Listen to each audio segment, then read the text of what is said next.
Good evening, Coyote fans. Happy New Year to you all. Welcome to 2025, episode 18 of the Howling podcast tonight. My name is Jordan Decker. Tonight, once again, joined by Chad Berger and Mark Wendt. As always, catch us on X at HowlWithUs3. You can catch me on X at JD6OP5, Mark at WDiamond605, and Chad at Chad Berger, BIRGER. At Chad Berger.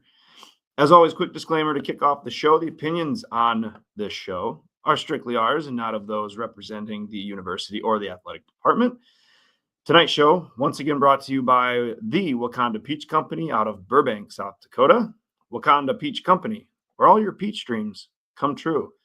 Tonight, we'll look back on some basketball, recap that, and then we'll look forward to what's ahead in Coyote Athletics. So with that, welcome in Chad and Mark. Good to see you again, guys. Happy New Year to you. Happy New Year. I think it's too late to say that, according to Larry David, you guys. Really? I think, yesterday was the last official day you were allowed to say that, but that's okay. Who died and made him king? Hashtag iChart. I can get 2 weeks. 2 weeks. If I haven't seen you the first 2 weeks, I can say that. All right. Well, it's good to be back. I had a good break. Enjoyed a little bit of downtime. It was weird. I think last Sunday there was a group text between the three of us, and it was strange not having to get ready for a show or do anything. I didn't even know what day it was at that point. I walked down to my basement and sat in the chair I always do for this episode, and I didn't have my laptop. It felt empty. Like I pretended. I played pretend that I was doing episode 18, and here we are actually doing it. Habits, it'll be worth the wait. It absolutely will. Well, we had a great first 17 episodes in the fall, and some tremendous guests that joined us. We had Dr. O on for a couple segments. We're hoping to have Dr. O back again this spring as well. We had Mr. Thomas Jones join us. We had Jerry P. We had who help me out here? Who else do we have on there? John Thayer was on the show. We had the Yote Mom Squad. Yep.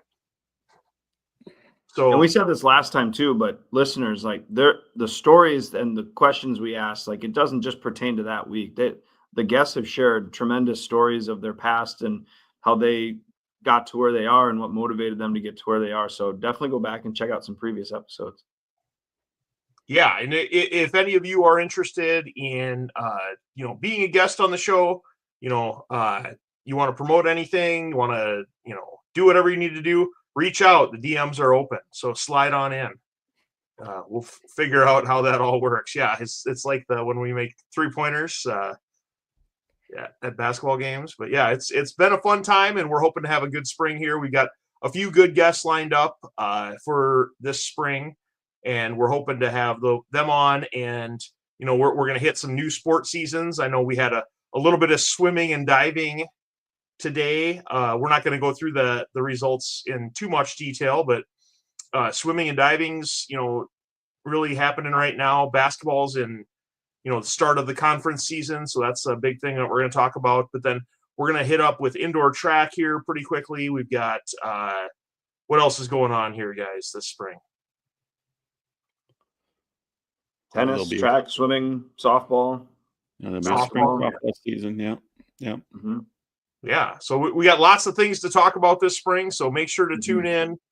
Pay attention with what's going on. We'll try to do some cool stuff as far as, hopefully we get some good guests, but, the Summit League tournament is coming out. Hopefully we can do some events out at the Summit League tournament this year, and just have a good time with it and cheer on the Yotes. So before we get much further, Mark, you had a slide in here about Stockton High School. Stockton, Missouri. So last time we were on, we had Mr. Thomas Jones on. And during that episode, we also got a new subscriber. Prairie was her name. And a little birdie told me she lives in Stockton, Missouri.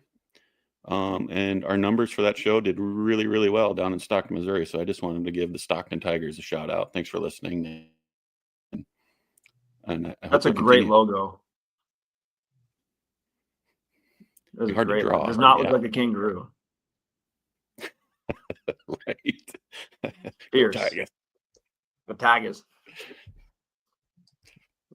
All right. Well, thanks to everyone out there in Stockton. Let's go ahead and recap what happened this past week in Coyote Athletics.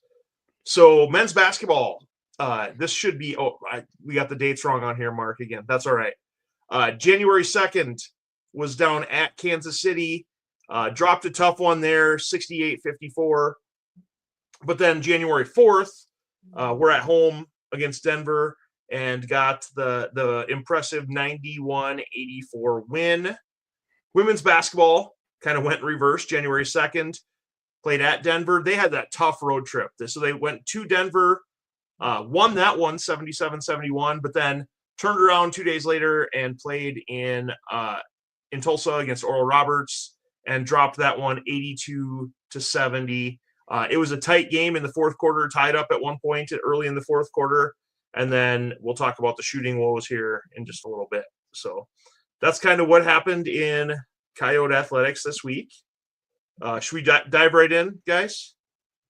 Let's do it. Might as well. All right. So news and notes. Some things around, that's happening around campus here. South Dakota State head coach Jimmy Rogers accepted the head coaching position at Washington State University. Mike East Grace enters the transfer portal. So good for him. I hope he is able to find a place that really fits him, and we're really proud of him. I know. So this is one of the difficult things. We've had guys transfer in the past, right? And so think back to like Matt Mooney. Okay.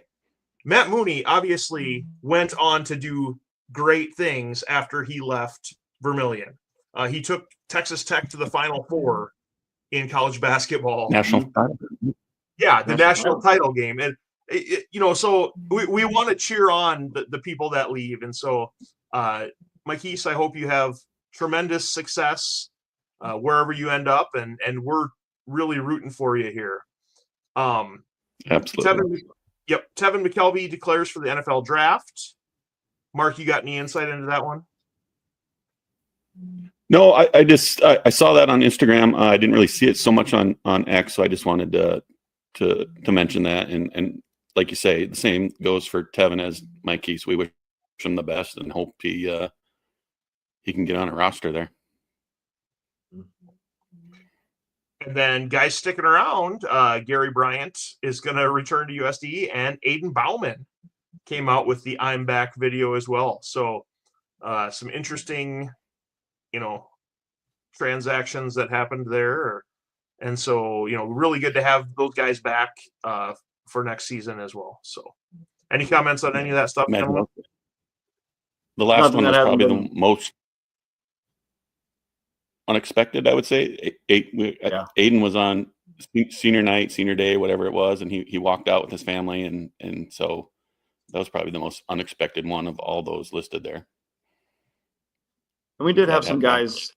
We did have some guys enter the portal, and like you guys have already said, we'll be big fans wherever you go. We wish you could have finished the job here, but in Mike East's and McKelvey's story, I mean, they're chasing bigger things for themselves. So we'll be big fans wherever they end up, unless it's an SEC school. Mike East, please don't. You can't get me rooting for an SEC school.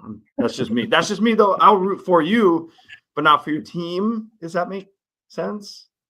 Does that work? Can it work that way? He was on an official at Kentucky, I saw. So, all right, that's fair. No, hey, this is their journey. We support them while they're here. We understand this is how the college landscape is now, so that's why we told fans during the season, like, you just don't know year by year what's going to happen. So you got to enjoy it while you can. Get out and see the teams while you can when they've got really good talent.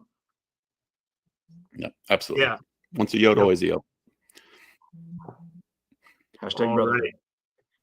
Well, let's go ahead and jump into some of those basketball games that we talked about earlier and recap what happened in the Thursday night game down in the Swinney Center in Kansas City, Missouri. the Yotes played the Roos. Now, Kansas City was picked to win the conference preseason, correct? Mm-hmm. Correct. And they kind of had a rough-ish non-conference start, and came into Summit League play with, I think, were they right around 500 coming in, if I remember correctly? I can't remember. Anyways, somewhere around there. Yeah.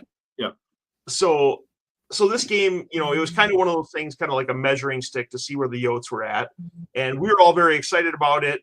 And then the Yotes came out and kind of laid an egg in this one. Didn't play very well offensively.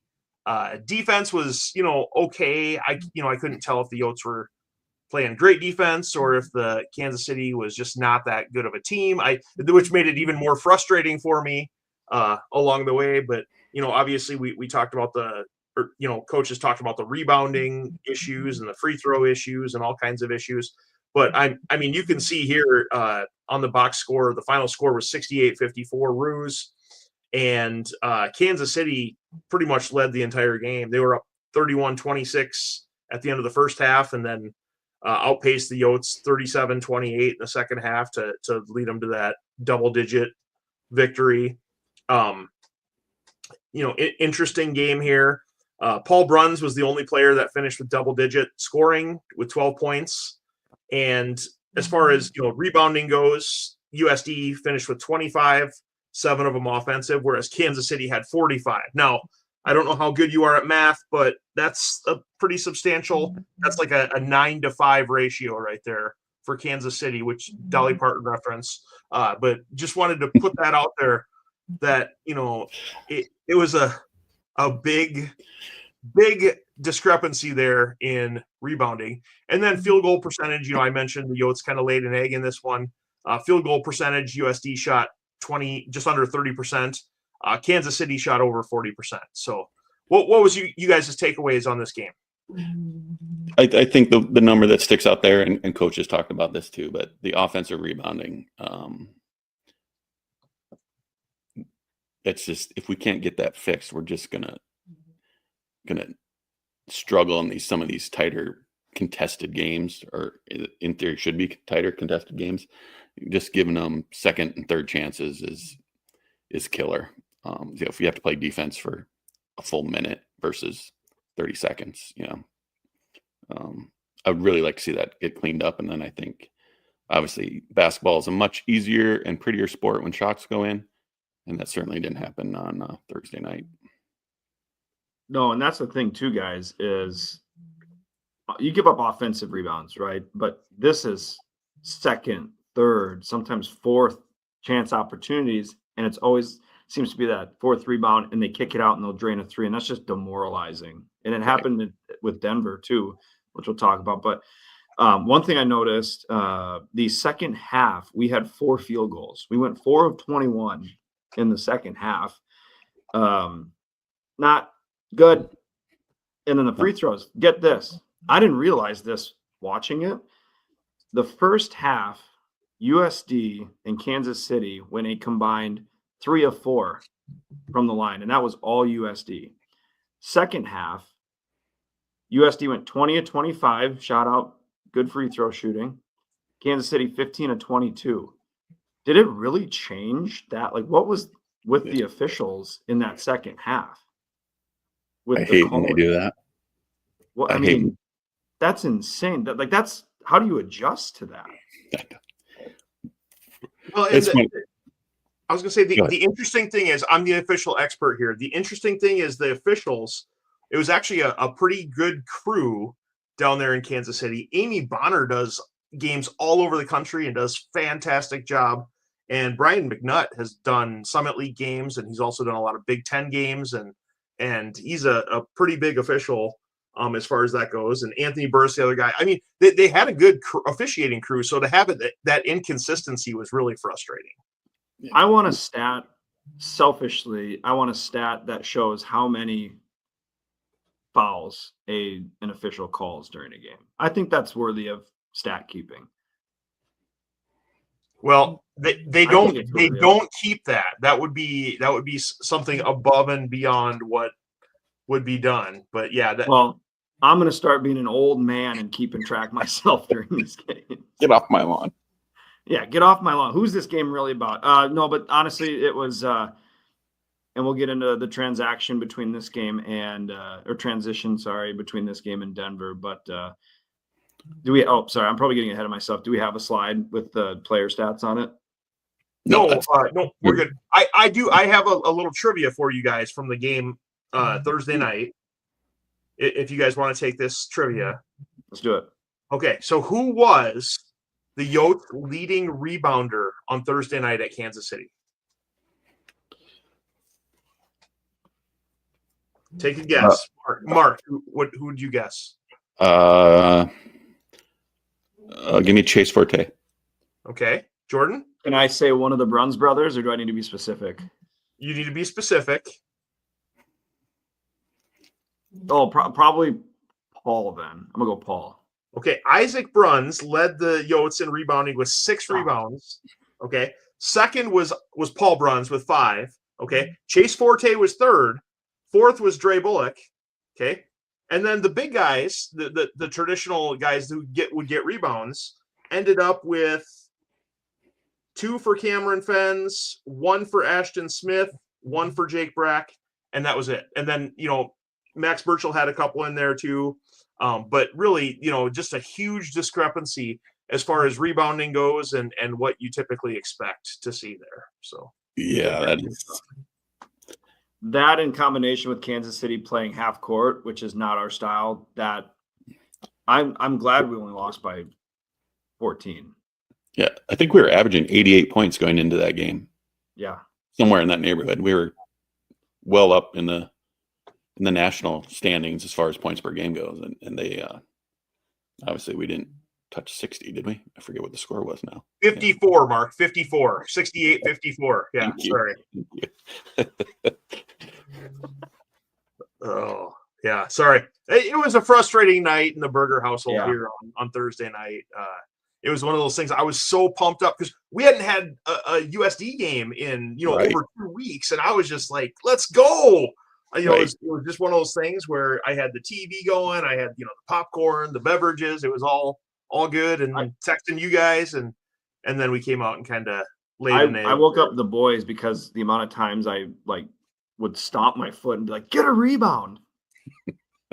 But it wasn't like the, giving up one, right? It was like the second and third. It was like, come on, guys. Yeah. Sometimes we're losing them. We have 3 guys there. They have 1, and their 1 guy gets it. Yeah, because it keeps hitting off our fingers and we can't grab it. And not a good game, but it was over and done with. They got out of there before the snow. Onward to the SCSC. Yeah, and so the Yotes came back home after that tough loss on Thursday night and hosted the Pioneers of Denver on Saturday night. And this one was a little bit more favorable for the Yotes. 91-84 was the final. And really, the Yotes, the score was probably closer than I thought most of the second half was. It felt like the Yotes were pretty much in control. I don't know, the last 10 minutes of the game, 8 to 10 minutes of the game. Then Denver made a furious comeback attempt at the end. And, the Yotes had to make a few free throws. There was the whole, subbing offense for defense transition thing. But in the end, the Yotes were able to overcome that rally and pull out the big win, bringing them to 1-1 in the conference season, which is the important thing, getting that win in the conference. The Yotes, I don't know what it is about playing at home, but 9-0 at home this season. Chase Forte, who was on the program, by the way, on the program, finished with 22 points, 7 rebounds, and 2 steals. And Isaac Ice Bruns, we're going to call him Ice from now on. Coach called him that pretty extensively on the post-game show last night, so we're going to go with that. Finished with 21 points and 5 rebounds in his first career start. So impressive showing by him. But really, I mean, the guy that my wife and I were talking about the entire drive home was Max Burchell. The hustle out of that guy in that game is really what set the Yotes apart. I feel like, there was good play on both sides, but, Max Burchell is a difference maker. And there's certain plays in a game where, I know Coach mentioned on the post game show last night about if you're not first to get on the floor, you're not going to get it. And Max is the first guy on the floor. I mean, he is Mr. Hustle, Mr. Intensity, and he just does whatever the Yotes need for him to do in order to come out on top. Yep. I don't know if one of you guys want to talk about the play where he stole that one. Well, I was going to mention another play. I mean, obviously that one made it on X and Twitter and got a lot of love, and rightfully so, because it was an amazing play. But there was another play, and I know, Chad, you shouted him out when he did it, but he probably didn't get a rebound for it, but it was just a tap out where he jumped up over two guys, tapped it out to our guy, and we ended up, I don't know if we hit a three or got fouled on a drive. I forget but it was a big play in a big moment that kind of gets lost in the shuffle when it's all said and done. But I mean, that guy, like you say, he stood out. I don't know what his stats were. I didn't put him down there, but just a couple, 2, 3, 4, 5, 6 plays where, like you say, first on the ground, just making the hustle plays and making a difference. He went for 4, 6, and 2 steals. 4.6 rebounds, 2 assists, 2 steals. Perfect 4 for 4 from the line. 5 defensive rebounds. But you're right. It's that stuff that's not on the stat sheet, those hustle points. And I don't know if you know it, he got his ass chewed on the way to the locker room at halftime. I think it was when Denver made that, or something happened in Denver's last possession that I guess I wasn't paying that close of attention, but he must have done something wrong and he was getting his, you know what, chewed in the locker room. And whatever was said, it worked in the second half. Like, it was better defensively. So, well, thanks for making me having to check the explicit content button when I upload this to the Spotify later. I appreciate that. But do you really have to check that? No, I don't have to check. Oh my gosh. I was like, I'm pretty sure I've said shit before on this podcast. Oh no, you just said it again. Don't do it. Damn it, son of a bitch. Oh wow. The censors are going crazy right now. So Jordan, you had a special insight into the game yesterday. Why don't you tell us about that a little bit? Yeah. So 3-4 weeks ago, I was contacted by a rep from the Howling podcast, Jeepers Creepers, the Howling Pack, which is kind of the collective before the collective that you donate to support student athletes at USD. And I was called about this honorary coach thing that they were going to start doing this year. And they were wondering if me and a guest would like to join for either women's or men's. Oh my gosh.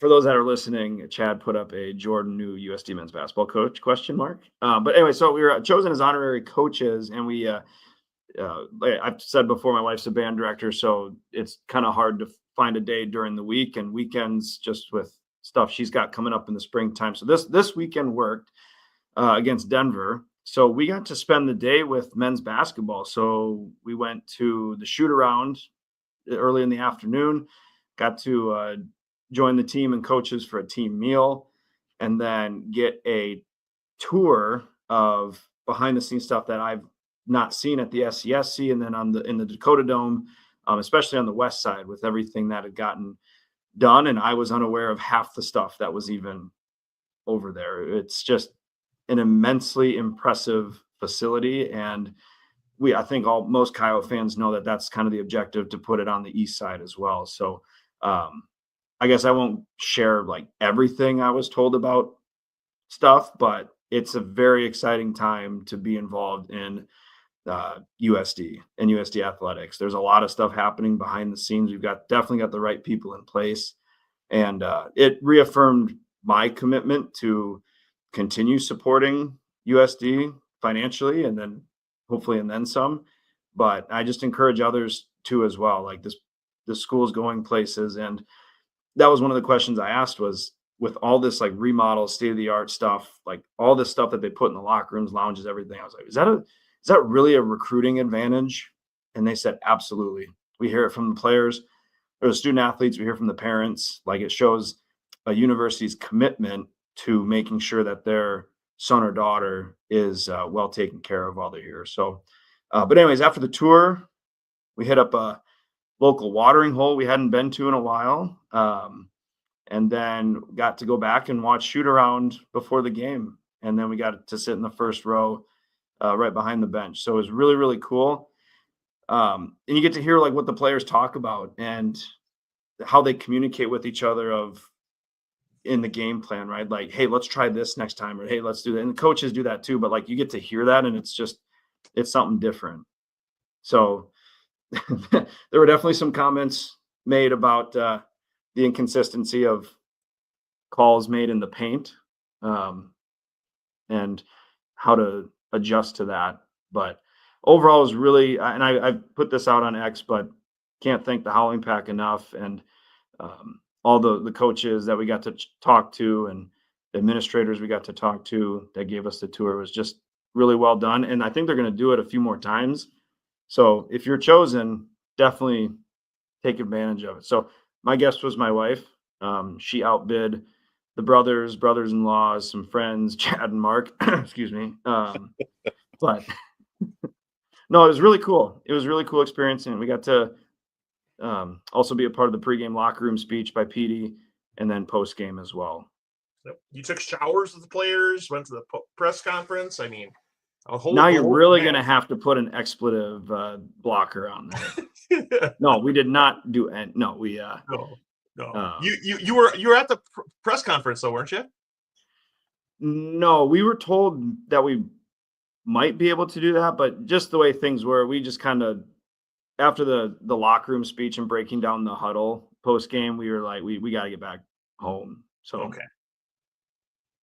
I tell you what, there is probably not a locker room maybe in the country that has comfier chairs for media to sit in than what USD has in their media room. Just saying.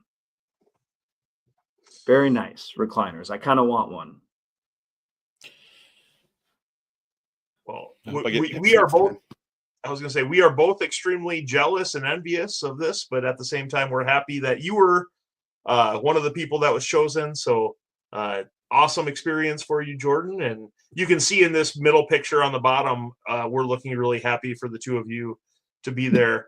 You know, I did Chase Forte sign, by the way. We were waiving the program. I wanted to bring that over. It hasn't really caught on yet, but it's going to. It's going to. It will. Maybe cheering at a basketball game will carry over to some fans too. At one point, so my wife and youngest son were with me, and you know, my wife doesn't come to a lot of basketball games with me, but she occasionally does, and she was very impressed with how loudly we yelled during the opponent's free throws attempts, and she's like, I can't believe you did that. I'm like, well, you know, someone's got to. We can't all just sit on our hands and, you know, do nothing. We gotta get after them a little bit. But yeah, interesting stuff. It's good. It's way funner if you're funner. It's way more fun if you're involved, right? Instead of just sitting there. Right. Yeah. That was a weird crowd. That was a weird crowd. They're just not like even the last minute. Like we've been at games before where it's been decent, and then the last minute, if it's a close game, people like it gets very loud in there, even if there's only 1,500, 2,000 people in there. This one was just nobody wanted to get into it. It was like a matinee. Yep, it was rough. Which that's all right. I mean, there was one point where we got put on the screen while the opponent was shooting free throws, and I was waving my arms so much that the opponent did miss the free throw. So I hope the production staff keeps that video as, you know, something they can put up there along with the Jay Elson videos that they show. Yes. You're foreshadowing my eye chart. Oh, okay. All right. Stay tuned. All right. So I've got a couple questions for you gentlemen here. You know, hopefully you don't have the stats in front of you, but which Coyote player attempted the USD team attempted 51 free throws on the game during the game on Saturday, which is like the most since, I don't know, a long time. I think it was the most in the Summit League since 2005. I think I heard Brad Newitt's son Sam came up with that during the broadcast. But so it's been quite a few years since there's been that many free throws attempted. But which Yote attempted the most free throws last night, and how many was it? Let's start easy. with you. Start with you, Jordan. Isaac. How many? 16. Okay, Mark. See, my gut was going to say Chase Forte, but then you mentioned earlier, that last defense to offense substitution thing, I did get to the line a fair amount. But just to be different, I'll say Chase Forte, and he was there 17 times. No, Chase stepped up the line 10 times and made 6. And Isaac towed the line 14 times last night and made 11 of them. Nice job, Ice. Yep. Nice. So Nice Ice job, is names on that one, but the leading free throw shooter on the night, you already mentioned him, Jordan. As far as percentages go, Max Burchell, 4 for 4. Everyone else that attempted one missed at least one free throw. So I know that's something that Yote fans, especially the ones sitting behind me, were rather frustrated with, was the free throw shooting. And I heard Coach Peterson talk about it on the postgame show with John Thayer. They're going to continue working on it, folks. It's not like they can fix it overnight. You know, it's something takes a little time. But, you know, just coming back from Kansas City, you know, whatever else, I'm not making excuses here, but the style of play that they do, you know, it's just something that the Yotes really need to work on. Another trivia question here. Who led the Coyotes in rebounding on Saturday?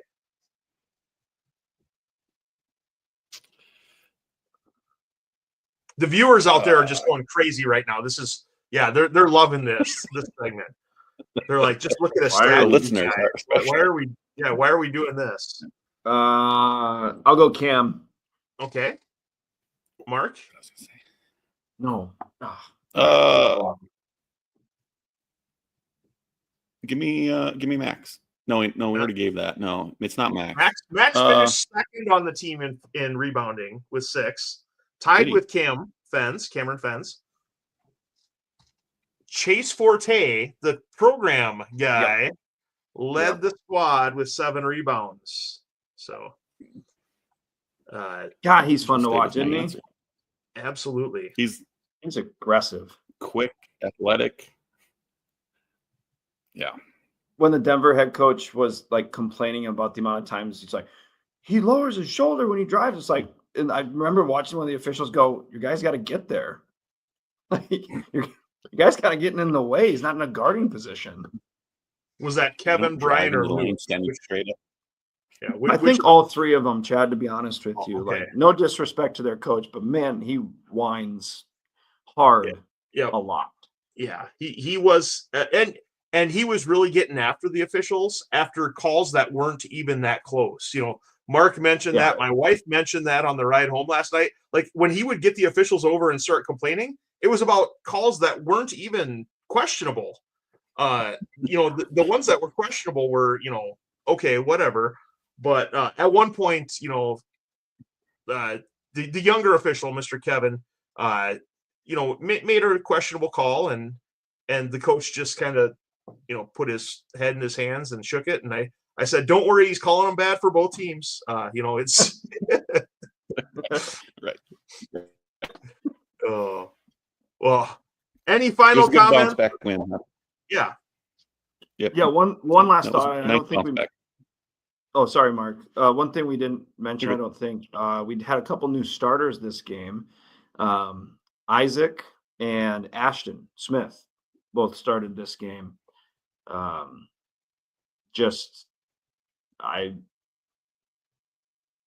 Not a good night in Kansas City for Caleb and Cam. And so this was an adjustment, and I know that it lit a fire under both of them. And so I thought they played well on Saturday. So they got a whole week off, right? Like, the next game's not till Saturday, a whole week a whole week to work on and improve. But I do like the move by Petey. I think it was necessary for this time, and we'll see going forward how they respond. Yeah. Michael Jordan didn't quit basketball when he was cut sophomore year. You know? Right. Yeah. Not just a message to those two, but to the entire team. Like For the team, yes. Right. So we go 11, 12 deep, guys. If you're not going to give your Right. best effort, then you can sit out the first few minutes and we'll let others in that spot. And one other thing, sorry. One thing I noticed too, and I think I meant to text it to you guys at least. I really like the way, I know they don't get a lot of minutes, but I really like the way Shea Everwine and Jake Brack play. And I'm curious to see how their minutes continue to evolve. But I'm really glad that they're getting some good minutes. And I like the way they play on both ends of the floor. Agree. Yeah, I'm waiting for a breakout game from both of those guys. I feel like it's coming pretty soon. Going to be one of those things we'll be like, oh, did you see that? You know, the way the way those guys fly through the air, and it's how athletic they are, and it's just Well, Jaron, we got Jaron Duffy. We got 7 home games left. Let's get them. Let's get them on the program. Get them on the program. So I kind of teased my wife that maybe, we were going to do something special last night. I told her we were going to sing the national anthem. Then that didn't happen. We did not get selected to go out on the court and do any of the in-game promotions. I don't think they had any last night. So a little bit disappointing there. If I can make a suggestion, let's get the in-game promotions going. Let's fire the crowd up. It's conference season here. So that's even my. If students are in session, I agree with you, Chad. Like, let's pull some people from the crowd. Yeah. Right. Anything. People love seeing other people mess up on tic-tac-toe. So, or whatever.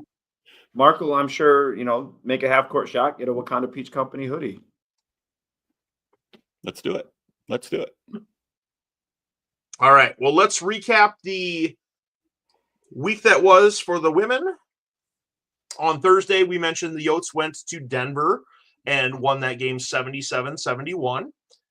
You can see here that it was lightly attended, 390 in Denver. But the Yotes, kind of got off to the first quarter lead there, 16-14 at the end of the first quarter, and then extended that halftime lead to 8 points. And then second half, Denver came out and was hot a little bit the third quarter, but the Yotes were on fire in the fourth, leading them to a 77-71 victory and 1-0 in the Summit League. Grace Larkins finished with 29 points, 13 rebounds, and 7 assists. And Alexi Hempy had 26 points and was 8 for 10. I don't know if you guys are good at math. That's 80% from three-point range.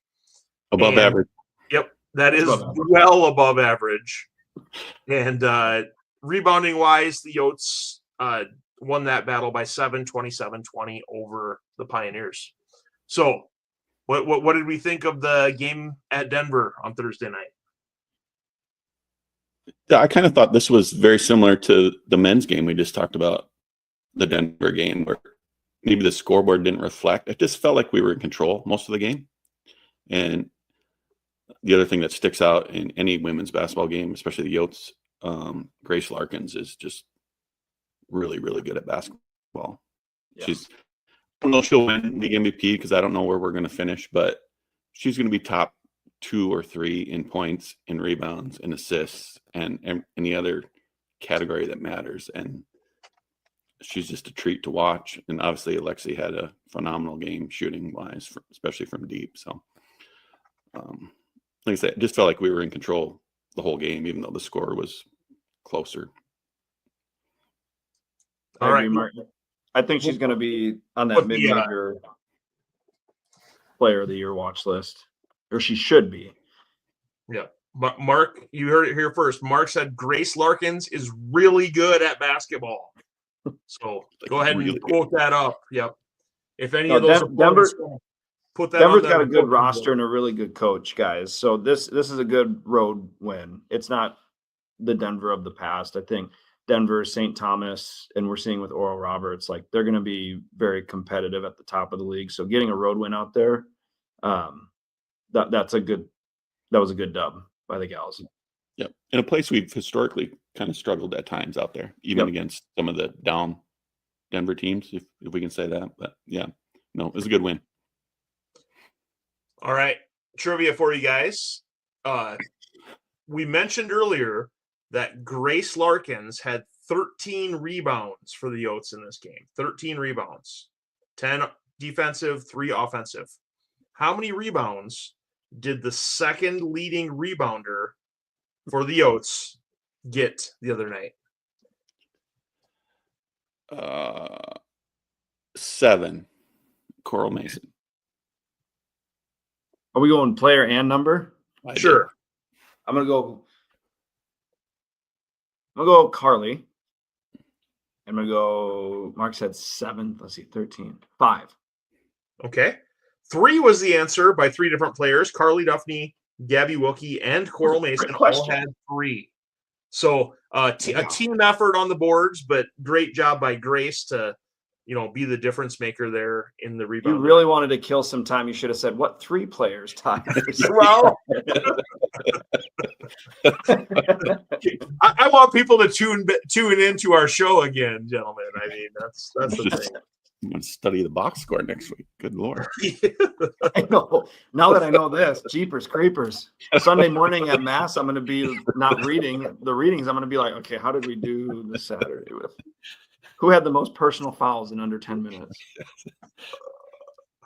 All right. Well, let's go ahead and jump to the Saturday game. The Yotes played at Oral Roberts in Tulsa, Oklahoma. It says there were 1,600 fans there. I don't believe that, but is what it is.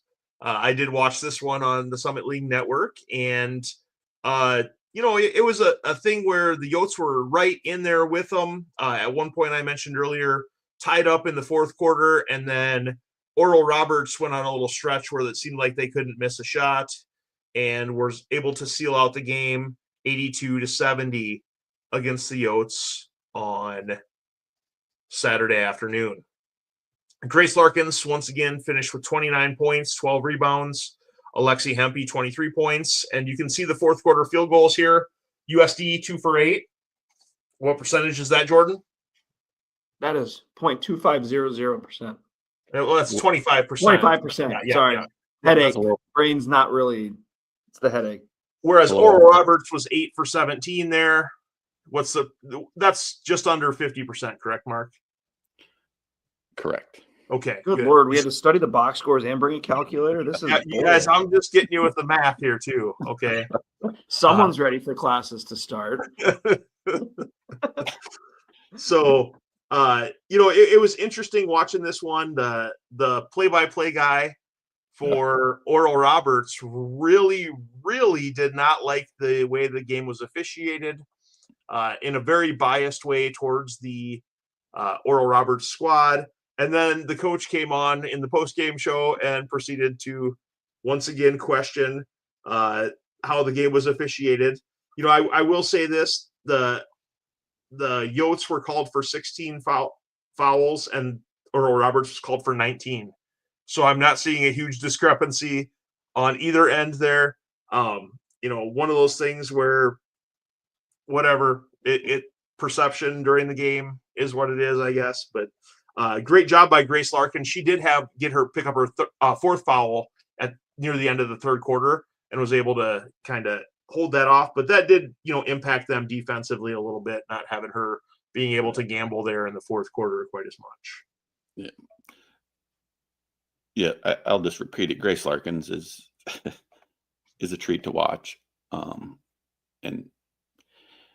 And if nothing else, that's why you should get to a basketball game, just to appreciate Grace. And she could be playing anywhere else. Like this, she's on her third coach, her fourth offensive system. And I know the same can be said for Alexi and Carly Duffney and maybe a couple others there. But just I looked it up today. Grace is at 1,712 points. Will almost certainly pass Hannah Shervin, Kira Duffy, and Chloe Lamb this year in total points in a career. And she probably won't catch number 1, but could easily finish number 2 all time in scoring. So I just hope we appreciate what we have here. And And so shout out to Grace for sticking around and being a yoke. And we're going to keep reiterating that too. Like, this team isn't bad. Like, I know we have a new coach, it's a new system, but like, they're really good ball players on this team. And I'm not going to repeat, Mark, what you said, but Grace Larkins is really good at basketball. So change the banner, Chad, Mark, and Jordan. But here's the deal, guys. It's Oral Roberts is going to contend for the regular season championship this year. They've got a phenomenal roster they've been building. They'll be up there with the team up north, probably for that 1 seed. And this isn't, I know, like I said, we have a first-year head coach. This isn't going to be a down year. We've got a good roster. It's, can they figure it out, get rolling by that end of February, early March stuff. So I think don't you see it coming, don't you? I think right. they've improved. Yeah, that's. Or they got the hard road trip out of the way. Denver, Oral Roberts. They competed with ORU for what? I personally, I didn't get to watch the game because we were doing that thing on Saturday, but it was at least what, 33, 34 minutes of the game. They were there. Well, we were like Chad said, early fourth quarter. I thought we were ahead by 1, but we were at least tied early fourth quarter. Yeah. So yeah, So we're right there. I don't want fans to just be like, have this laissez-faire attitude, go out and support. If anything, this is a great time to go support them. And like we've talked about with football, that is a major, it's a factor with recruits too when they bring them in. They see the fan support. So I'm not worried. It's a loss, but they got that ORU trip out of the way against a very, very, very good ORU team. Yep. And Mark, I have the play-by-play on my computer here. 8:26 left in the fourth quarter. Carly Duffney made a 3-pointer, nodding up the score at 65 apiece. Very good. Good on you. Beauty. Good on you. Yep. I'm on my A game today here, guys. Any trivia? You can remember that, but you can't remember a box score, Mark. What the hell?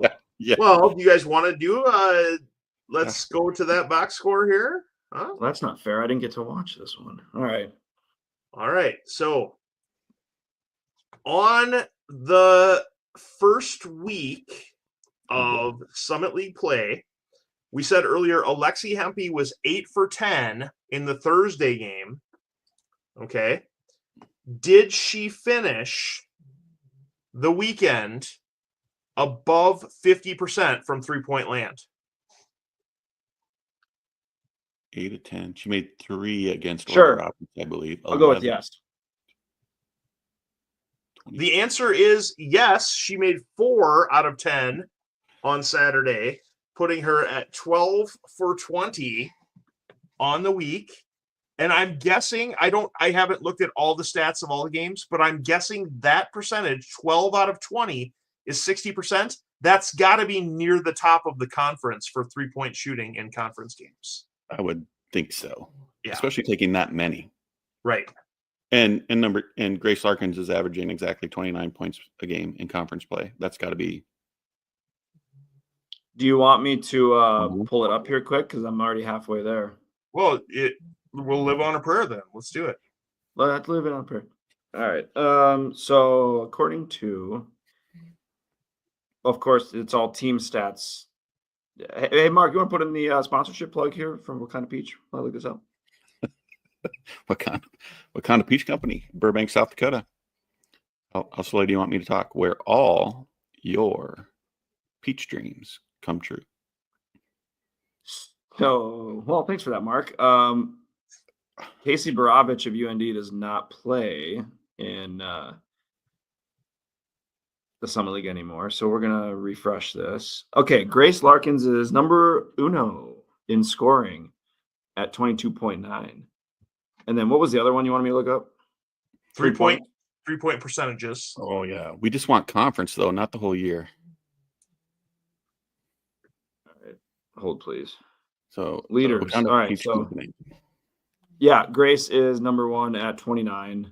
Alexi is number 2 at 24.5. And then 3-point field goal percentage. Alexi Hempy, number 1 at 0.6 or 60%. Yes. I did that math live on the show earlier, Jordan. Yep, good stuff. Where's who's number 2 and what percentage? Got to be a significant gap there, I guess. Haley Timmer of the team up north is at 46%. And she has taken 7 less 3-point attempts. Nobody has attempted more than 14. When you say the team up north, you're saying South Dakota State. You're right. You're because like technically Fargo is also north, as Grand Forks is even further north. So like you're saying in South Dakota up north, correct? The team up north. Yeah. Okay. That school. Yes. Okay. I just wanted to make sure we were all on the same page here.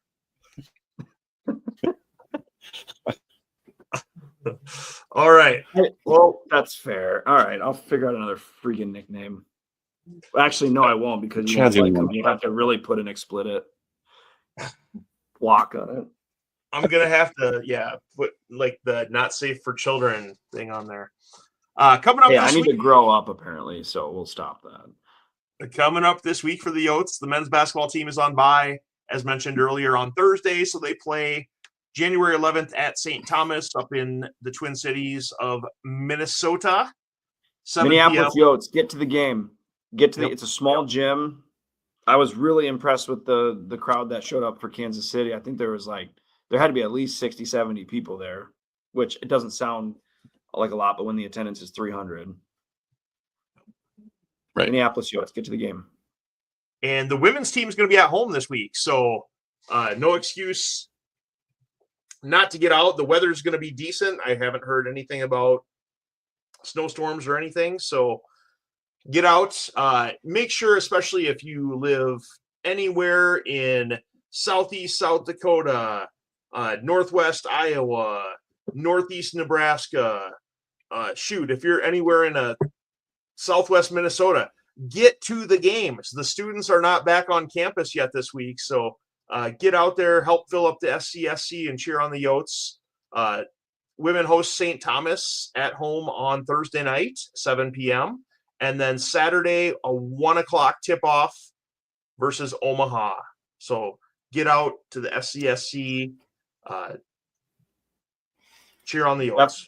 Definitely get out there Thursday. There's going to be a really important band playing music. Sioux Falls Roosevelt will be the pep band for the Thursday night game next week. Okay. So plug there. Go check it out. And again, it's going to be a really good St. Thomas team. They've got a couple of players that have been there a few years now that can put points on the board. But yeah, enjoy the music Thursday. Looking at that schedule, I just want to say how much I don't miss smeared scheduling. So shout out Summit League for fixing that problem. It was, I think, Mark, there was one game last season where you and I held up the band mirrored scheduling flag, and I think it made it to the broadcast. Yes. And I think that was a big reason that this. Yeah. Yes. Yes. Yeah. We'll take all the credit, right? Absolutely. Are you bringing that flag only to the games that are like on Midco? Not Midco Sports Plus, not Midco, just like the Midco channel?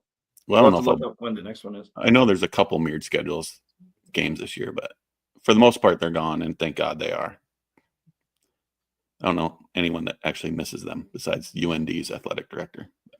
There was nothing worse than sitting at a game and you're trying to catch the score of the other game, on your phone, or maybe like peek into the Core Trust Club to maybe like see what's going on. Yep. Yeah, like you shouldn't have to do that as a fan supporting your school. There's ample hours during the week where you can schedule 2 games that are offset, so. Yeah. Shoot, I like those 11 a.m. tip-offs. Let's do that. I like them as well. High school, elementary school, middle school kids to the games again. Yeah, that was fun. Nothing like hammering a Coors Light and eating some M&Ms at 11 a.m. Yeah. I'll do it if I have to. It makes that 2 o'clock meeting a lot better. Yep. All right. Well, and now.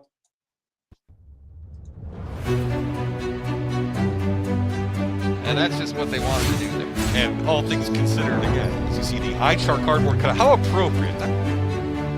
Through the review, the eye chart made its way to the video board. It really injected Let's go, Mark. some energy.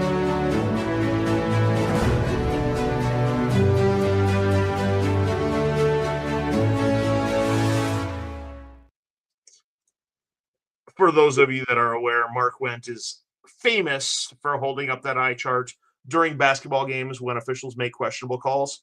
So we are going to give our eye chart moments of the week from either games or just things in life this past week that maybe have been a little bit questionable. We call this our eye chart of the week segment. And Mark, last night, the eye chart was in a little bit of rough shape. How's the eye chart holding up? We put some tape on her, but I did also go on Amazon and order a backup. So, it was in rough shape last night. It got used a lot. My wife, who happens to be a teacher, Dr. Jerry Berger, did offer to maybe, if you would like her to laminate that thing, she could maybe get that done. So just Okay. we'll have to figure out some way to take care of the eye chart, protect it at all costs. Yes. So we didn't do an eye chart on our last episode of 2024. So I don't know when our last one was or what the results were, but I'm sure I lost. No, So that was the unanimous. We all nominated Christy Nome for. Oh yes. For we She all know still has why. not Yeah. tweeted out for congratulating USD on a successful season. No, nor was she. So. Well, that was last year, guys. We're on to 2025 here. So let's start with you, Jordan. What is your eye charts moment of the week? All right, so I had one, but I kind of mentioned it earlier about the crowd at the Saturday game not being involved, but I don't want to get into the crowd stuff. My eye chart of the week will probably go to you guys on Saturday. You were up on the jumbo board for a solid 30 seconds for that, like before the free throw and then during it. And I was trying to yell at you. People were trying to yell at you. Dr. Oyen was trying to yell at you. And we want to get the eye chart up. And instead, we got Chad waving. You could have had bulletin board material with that freaking eye chart on the board, and that could have been used over and over for years to come. And you guys were completely oblivious that you were up there until the final 4 seconds. So my eye chart goes to you guys not watching the video board, I guess. I don't know. So, question: did he make the free throw? He went one of two. He did not. He went 1 of 2. He shot 2, didn't he? No, he did not make it. Besides the point. You could have had you up there doing the eye chart thing. That could have been used over and over. Now we're going to get Chad. But he did miss it, I guess. It is what it is. Okay. I'm going to lose because my other eye chart was going to be people that go in the wrong way at the Sam's Club gas station area. But I'm new to Sam's Club, so I didn't know if that was kind of like an unwritten rule, who gives a crap, just kind of go wherever. But you're muted, Chad. You don't go in the wrong way, guys. Yeah, you do not. I got honked at because someone came in the wrong way, and I'm waiting for them, and then they honked at me, and they were pointing, go back. I'm like, no, I'm going the right way. You need to not do what you did. And there's also 3 cars behind me, so I can't move. Yeah. All right, Mark. Mark, do you want to go next? Sure. Obviously, there was some low-hanging fruit on the X and Twitter machine with the coaching change up north. But I'm going to skip that, and I'm going to go with the old tried and true NCAA. It was announced earlier this week, I believe, at some point. They are going to consider allowing not 4, but 5 years for all student athletes moving forward, according to the tweet I saw. I feel like an old man get off my lawn here, but I don't know why the NCAA is so afraid of getting sued that they're just going to destroy the sport of amateurism that was college athletics. And I just wish they would pump the brakes a little bit and reconsider. So 5 years, NCAA gets my eye chart of the week.